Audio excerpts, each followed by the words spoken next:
Hey, what's up guys? Today I'm going to do a video on mods and how to mod for speed. So it's quite obvious that you have mod types. You have speed, you have critical chance, critical damage, defense, offense, health. And although speed, you can see here, does boost at 10%, what the most important factor is the secondary stats. So you can see that all of these mods have at least 10. Oh no, that one has 8. Apart from this one, which has a primary stat of plus 30, you should always keep these because they're quite valuable and quite hard to come by. So these will be where you get most of your extra speed from, the secondary stat. And I'm going to splice a couple if I can, just to show you what happens. So I'm going to splice this one, and I'll show you what happens and explain what is happening. So I've clicked splice there, and luckily that has landed on speed, so we get a +5 speed there. So every time you splice a mod, no matter what tier it's going from or to, you will get an extra 1 in these categories, and so you have a 1 in 4 chance to get another boost to speed or whichever category you want to boost. So in this case I got +5 speed. You can get plus, I think, 3 to 6 depending on just your RNG on the day. So that cost, I think it was 70,000. I'll have to go back and check, but 70,000 to get another 5 speed, which is more than worth it in my opinion. So now Vader has, if we look, 227 speed, and if we go to the other screen, you'll be able to see how much speed he actually gets from his mods, and I believe it's now 107, 106 from mods. So you can go and compare this number with your characters and see just how much you're getting out of your mods, and if you aren't getting more than 50, then you need to change mod sets. I'll just show you some of the excess mods I have with speed on them that I haven't leveled up. Speed is a secondary stat, so you can see all of these. Some of them are leveled up and already in a character set. There's ones like this. Most of the time the ones I haven't put in someone's mod list, just because the speed isn't high enough for my liking. Some of the ones like offense, I don't have many speed mods, so Ezra here has +4, which is fine. It just depends on what you actually have. So I can splice a tier E mod because I have the materials to do that, so I'll splice a tier E mod for you just so you can see the process again. So we'll see who has the most desirable one. Anything with potency is quite desirable for me personally because I don't have that many potency speed mods. I'll probably do this one because I have a lot of the Mark 5E potency transmitters just in that particular slot. I have a lot of those potency ones with speed already on them, so we'll splice this one and hopefully we get the RNG, the 1 in 4 chance to land on speed. Okay, so this time we got protection, which is not too bad because that was quite a nice protection boost.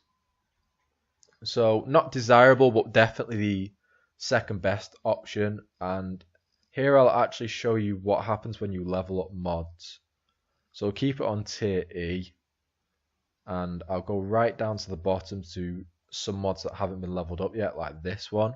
You can see that you can't actually see any of the secondary statistics on tier E mods initially if they aren't leveled up, but if you level up to level 3, then 1 appears. If you do another 3, then the second appears. That one has speed on it, that's quite nice.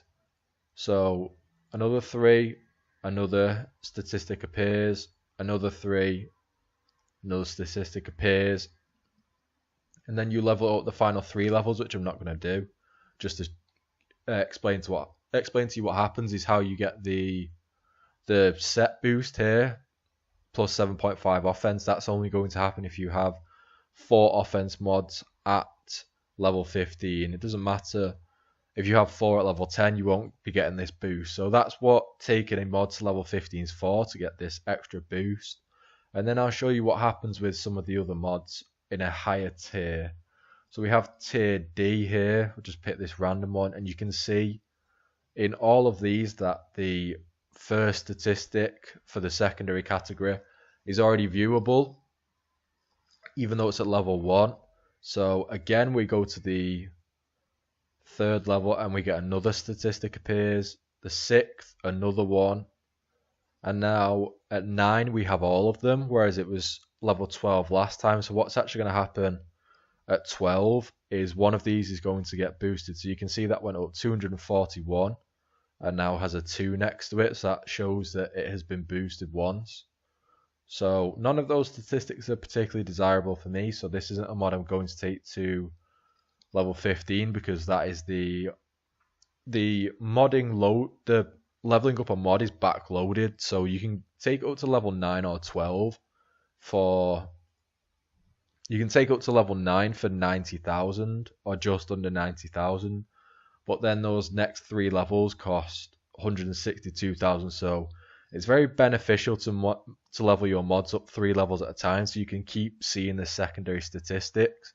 And if you get to level 12 or 9 on E and D tier mods, then you can see all of the statistics and decide whether to level them up further.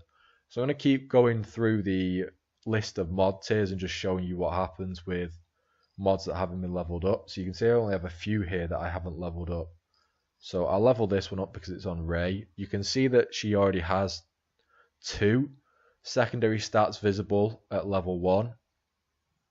So again, we go to level 3 and you get another secondary statistic appearing. Level 6, and now we have all of them. So when you have all of them, no matter what tier of mod it is, the next multiple of 3 you take it to will boost one of these statistics. So you can see health there, and it'll take up to 12, even though this isn't a desirable mod. And then we get tenacity. So these have 2 next to them as opposed to 1 for crit chance and potency, to show they've been improved. Again, this isn't a desirable mod, so I won't be spending the extra 160,000. So it's just with mods being about being efficient with your resources, which is credits in this case. Again, we have B tier mods. I'll do this one because it's ambassador. And you see we have 3 and we have speed there, which is a desirable one. So hopefully we get 1 on speed. So we take it to level 3, we get the final unseen secondary stat. Now we can begin increasing one of these. So I have 6, 9 and 12. So that's 3 chances to improve speed here. So we don't get the first one. We don't get the second one. And we don't get the third one. So the only chance now is to splice it into a tier A mod to improve it. But otherwise, I would have to splice, you have to have it at level 15, which, as I've said, costs an extra 160,000.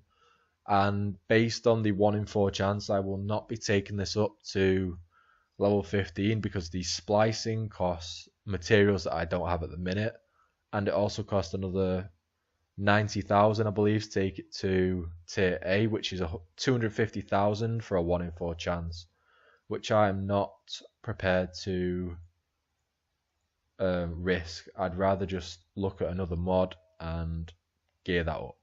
So we're on tier A now, the final tier I haven't showed you. And as you can see, all of the secondary stats are initially viewable, which is why these mods are so valuable, because you can, as soon as you get them, you can see whether they're desirable to you or not. So we have this offense mod with potency, this potency mod with offense. I'm just deciding which one I want to potentially take up.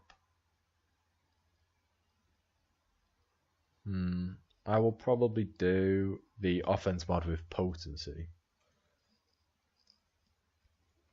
So level 3 we get 1 increase and it's defense. I really don't have a desired characteristic here, just that I don't have a lot of potency mods or primary stat potency mods in any category. So we'll just keep leveling this up. I won't take it to 15 just to save that money, even though I have the spare credits. So there we go. That's the finished mod at tier A, or it has been increased as many times as you can increase it. So there is an option to take tier A mods to 6 dot mods. You can see here on the right, and you can see here that I have all of the necessary materials, but I can't actually splice it, and that is because, as you read here, you have to be gear level 12, and it says there Darth Vader is gear level 11. So this is again how you get the extra little boost, which can be extremely handy in Squad Arena, but more so Grand Arena, because everything revolves around speed in this game. You will get a lot of mirror matches in Squad Arena based on the meta, depending on where you are. There'll always be a meta for certain progression in the game, mid-tier, just starting out, end game. So there'll always be a meta, and your best bet is to subscribe to this meta and build a team around it, whoever it may be, because 9 times out of 10 it'll beat most other teams. And when you come across a mirror match, it will simply come down to who has the faster team, and that could come down to 1 speed. You may have 240 speed on one character, and they may have 239, and that will be the difference between you winning and losing. So this has been just an informative little video, different from my arena videos, to show you how to maximize speed, because I've emphasized checking your opponent's speed relative to yours in previous videos when you are going into Squad Arena, when you're about to go into a match. Especially if you have an Empire team, Vader versus Vader, Thrawn versus Thrawn, typically decide who wins. I usually have the faster Vader and the faster Thrawn. They're both around 225 to 230. So that is usually the deciding factor for me. I start off with Vader. I inflict speed down on their team. I get an ability block with Vader's basic, and then Thrawn takes his turn after their Vader goes, and then I pass turn meter from Thrawn to Palpatine. He stuns everyone, and then I'll get hopefully at least 3 stuns, and then that'll begin to be the end of the match. Tarkin will inflict his debuff, remove turn meter, and then it'll just keep going round and round like that. But that is the importance that speed plays in this game. It will always be important, and it's a very easy way to make your characters much faster rather than, sorry, not much faster, much better rather than upgrading abilities and farming gear and farming characters to get their star level up and leveling them up. It's probably the cheapest, the most efficient, and the fastest way to improve your characters. So I hope this video has helped, guys, and I'll see you in the next one.